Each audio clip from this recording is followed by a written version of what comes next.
6 p.m. Unidad Mountain View, Gatesville, Texas. El tiempo se agotaba. Afuera de la prisión, los reporteros esperaban. Dentro, Karla Faye Tucker estaba sentada en silencio sobre su catre, con la Biblia abierta sobre el regazo. Sus dedos se deslizaban lentamente por las páginas, pero sus ojos apenas seguían las líneas. Había una quietud en ella, inquebrantable, inquietantemente tranquila. Sabía lo que se acercaba. La paz que sentía no venía de la negación, tampoco del alivio. Era algo distinto, algo más silencioso, más pesado, una especie de rendición. Durante semanas, sus abogados habían luchado, apelaciones presentadas, solicitudes entregadas, pedidos de clemencia enviados a los tribunales y al gobernador, pero todas las puertas se cerraron. Clemencia denegada, siempre la misma respuesta, no. A ojos del Estado, Karla Faye Tucker había tomado una decisión fatal. No actuó sola, planificó todo junto a un hombre con quien tenía una relación íntima. Entraron a la casa armados, sabían exactamente lo que iban a hacer, y lo hicieron. 2 personas perdieron la vida, y ahora la sentencia estaba dictada. Inyección letal, sin demoras, sin más argumentos, sin más espera. Tucker se había convertido en una figura nacional.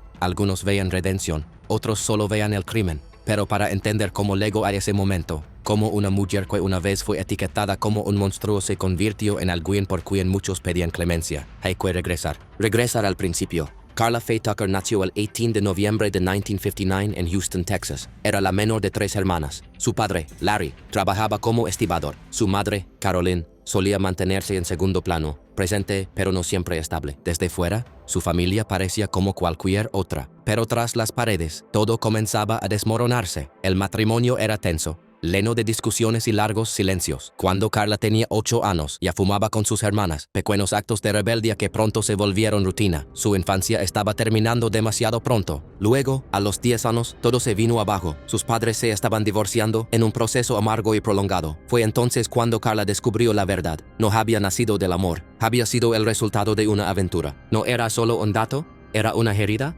y algo dentro de ella cambió. Desde ese momento, los problemas en su vida no se detuvieron. A los 12 años, Karla Faye Tucker ya se estaba perdiendo entre las grietas. Consumía sustancias, buscaba euforia y perseguía algo, lo que fuera, que se sintiera como libertad. Lo poco que quedaba de su inocencia se desvanecía rápidamente. A los 14, abandonó la escuela para siempre. No fue una salida dramática, simplemente siguió el mismo camino que su madre, Carolyn, una ama de casa convertida en fanática de grupos de rock. Juntas se movieron entre autobuses de gira, habitaciones de motel y el caos tras bastidores. The Allman Brothers Band, The Marshall Tucker Band, The Eagles. Los nombres eran grandes, pero la vida distaba mucho de ser glamorosa. En esa neblina de música y movimiento, Karla comenzó a vender su cuerpo. No lo hacía por dinero, lo hacía para sobrevivir, para mantenerse entumecida, para volverse invisible. A los 16, se casó con un hombre llamado Stephen Griffith, que trabajaba como reparador. No duró mucho. Nada en su vida duraba. Por esos años, empezó a adentrarse en el mundo de los motociclistas. Ruidoso, imprudente, salvaje. Se sentía como en casa. Allí conoció a Shawn Dean. Las dos se volvieron cercanas. Con el tiempo, Shawn se casó con un hombre llamado Jerry Dean. Y fue a través de ellos, en 1981, que Karla conoció a Daniel Ryan Garrett. Danny. Ella tenía 21 años, él 35. Y para Karla eso fue todo. Él lo era todo a la vez. Amante, compañero, adicción. Fumaban juntos, se drogaban juntos, vivían rápido, alto y sin frenos. En Danny, Karla encontró el tipo de amor que entendía, caótico, absorbente y sin límites.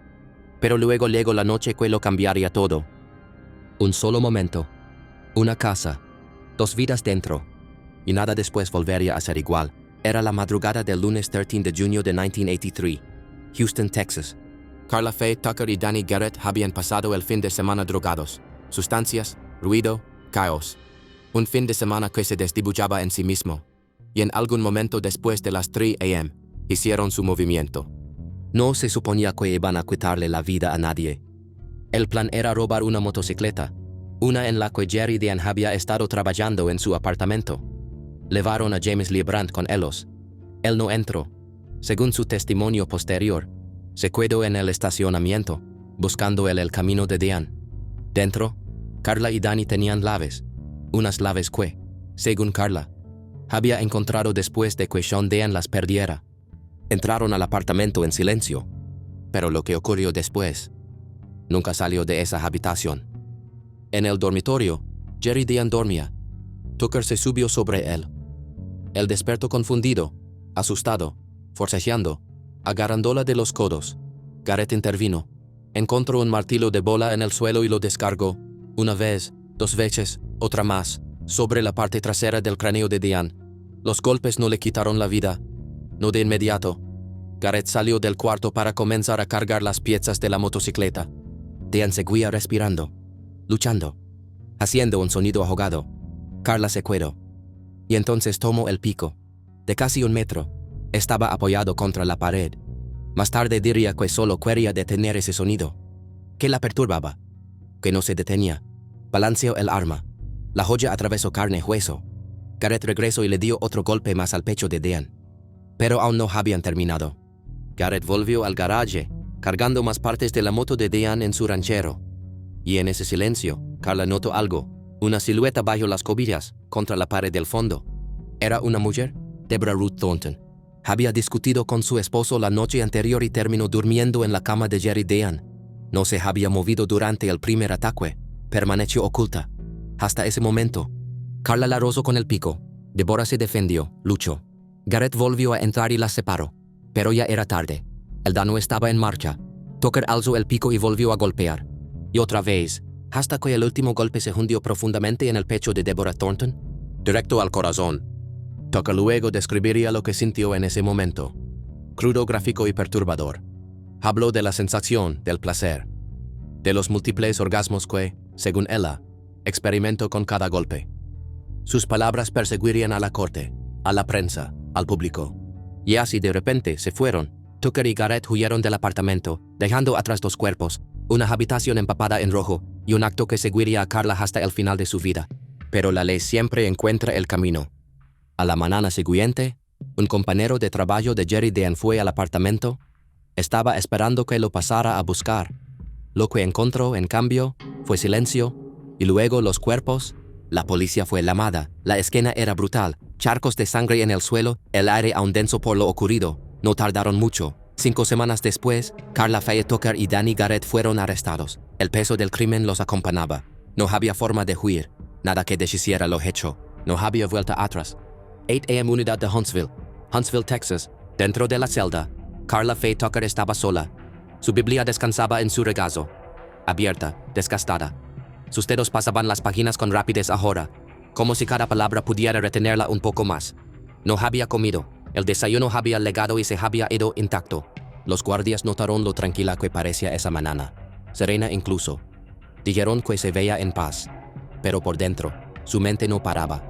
Pensamientos chocando entre sí. Solo tenía 38 años. Aún era joven. Demasiado joven parecía para algo así. Había llegado su último día. Pensó en el juicio, que rápido se había desarrollado, que definitivo había parecido. En septiembre de 1983, tanto ella como Garrett fueron acusados de asesinato. Fueron juzgados por separado.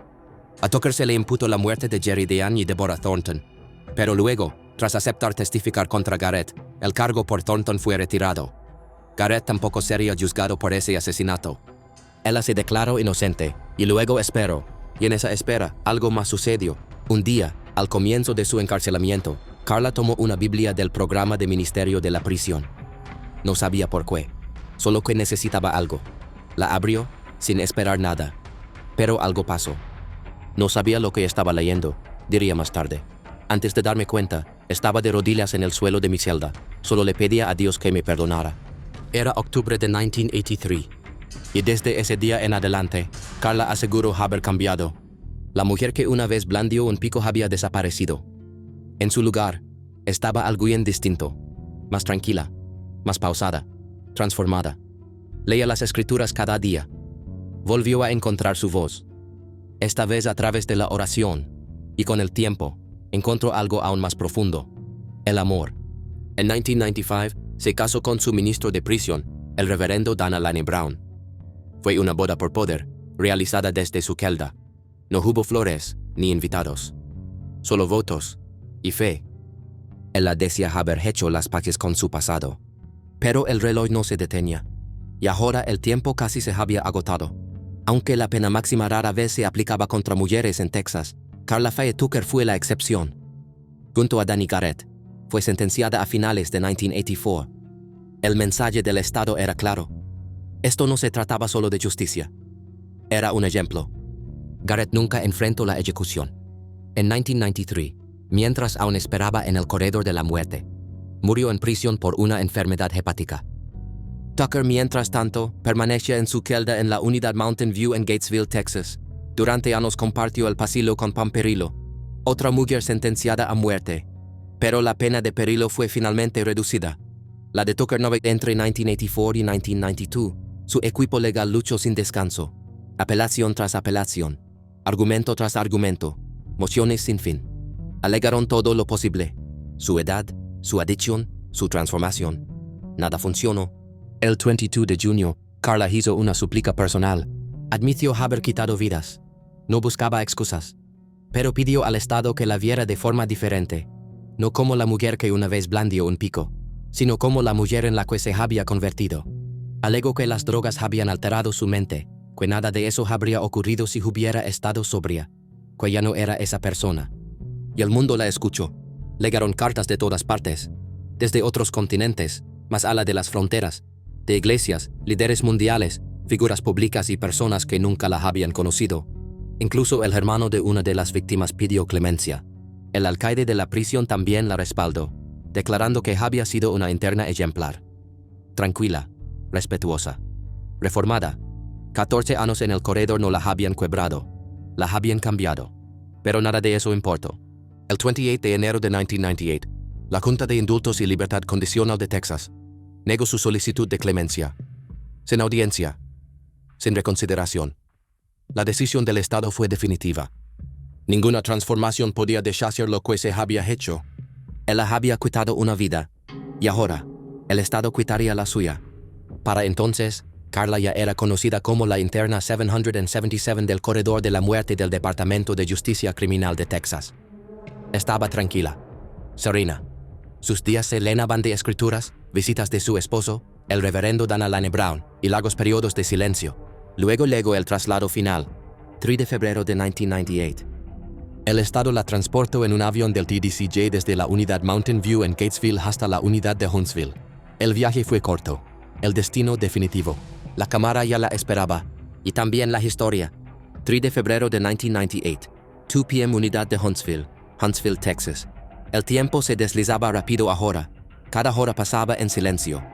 En su celda, Carla Faye Tucker sostenía fuertemente su Biblia, sus dedos aferrados a la gastada portada, sus labios murmurando oraciones.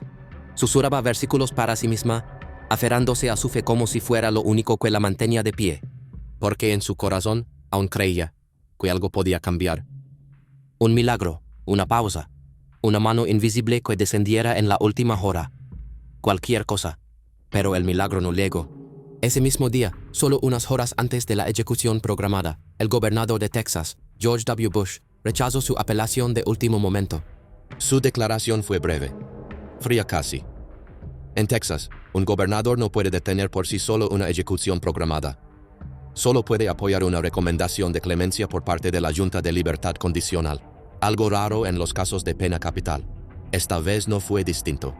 El legado a la conclusión de que los juicios sobre el corazón y el alma de una persona en el corredor le pertenecen a una autoridad superior, dijo el gobernador Bush. Que Dios bendiga a Carla Faye Tucker y que Dios bendiga a sus víctimas y a sus familias. Todo había terminado. Los guardias llegaron poco después. Fueron amables, respetuosos. Era el protocolo. Le preguntaron qué quería para su última comida. Carla respondió suavemente. Apenas un susurro. Un plátano, un durazno y una ensalada de jardín con aderezo ranch. Se la llevaron poco después. Comió despacio, en silencio. El tic-tac del reloj sonaba más fuerte que su respiración. 5 p.m. Las paredes se sentían más pequeñas, el día más pesado. Acababa de terminar de escribir una última carta, una declaración corta, escrita a mano. En ella decía que sentía una paz extraña, no alegría, no miedo, solo quietud. Luego vinieron las últimas visitas. Primero su esposo, el ministro de prisión Dan Alane Brown, el hombre con quien se había casado estando tras las rejas. Se les concedieron 30 minutos juntos, 30 minutos para decirlo todo, y aún así no alcanzar a decir nada. Ella le sostuvo las manos, él oró por ella, no lloraron. Después, Pasó su última media hora con su consejero espiritual. Más oración, más silencio, más espera. El sol comenzaba a descender. La camilla ya estaba lista. Poco después de las 6:20 p.m., Karla Faye Tucker se cambió a un uniforme blanco, limpio de prisión. No tembló, no mostró resistencia. Caminó hacia la camilla sin ayuda. Las correas la esperaban. Primero ataron sus piernas, luego su cintura. Sus brazos fueron extendidos hacia los lados y asegurados a los apoyos. Le colocaron un catéter en cada brazo. El proceso fue clínico, silencioso. Las paredes de la cámara no devolvían el sonido, lo absorbían. A las 6:35 p.m., fue elevada a la sala. 4 personas estaban sentadas en la cámara de testigos, elegidas personalmente por Karla para acompañarla en su salida de este mundo. Su hermana, Carrie Weeks. Su esposo, Dana Brown. Su amiga de toda la vida, Jackie Onken. Y. Ronald Carlson, el hermano de la víctima Deborah Thornton. Carlson alguna vez había apoyado la sentencia de Karla. Pero algo cambió. Después de una conversión religiosa, dijo que ya no podía seguir apoyándola. Ahora cree en el perdón y en la redención. Del otro lado del vidrio estaban los testigos por parte de las víctimas. El esposo de Deborah Thornton, Richard. Su único hijo, William Joseph Davis. Su hijastra, Katie. También estaban presentes miembros del Departamento de Justicia Criminal de Texas, incluido el alcalde Baguette, y varios periodistas. Los ojos de Karla recorrieron la sala cuando le preguntaron si tenía unas últimas palabras. Giró suavemente la cabeza hacia el cristal y habló despacio en el micrófono. Sí, señor, me gustaría decirles a todos ustedes, a la familia Thornton y a la familia de Jerry Dean, que lo siento mucho. Espero que Dios les dé paz con esto. Su voz se quebró, pero no se detuvo. Amor, te amo, dijo, mirando directamente a Dana Brown. Luego se volvió hacia Ronald Carlson. Ron, dale un abrazo a Peggy de mi parte. Después miró al resto de las personas detrás del vidrio. Tenía lágrimas en los ojos, pero sonrió. Todos han sido muy buenos conmigo. Los amo a todos profundamente. Ahora estaré cara a cara con Jesús, alcalde Baguette. Gracias a todos ustedes. Han sido tan buenos conmigo. Los quiero muchísimo.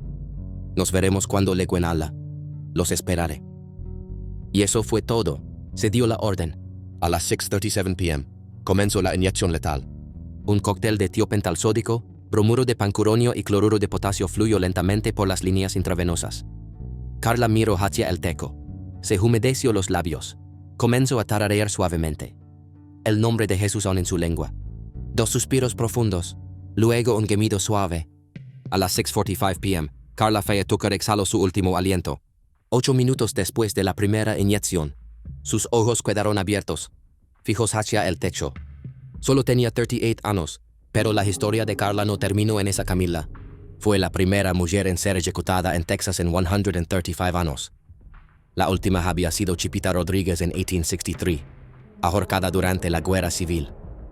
Y fue apenas la segunda mujer ejecutada en Estados Unidos desde que se reintrodujo la pena capital en 1976. Karla fue enterrada en el cementerio Forest Park Lawndale en Houston. Su sentencia dejó una huella en los tribunales, en las iglesias y en todas las personas que observaron, que vieron en quién se había convertido. Pero al final, el Estado siguió diciendo no.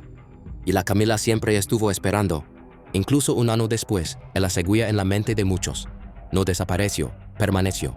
El comentarista conservador Tucker Carlson dirigió el foco hacia el entonces gobernador George W. Bush, planteando en voz alta lo que muchos se habían preguntado en silencio: ¿cómo había llegado realmente la Junta de Indultos y Libertad Condicional de Texas a su decisión de negar la clemencia a Karla Faye Tucker?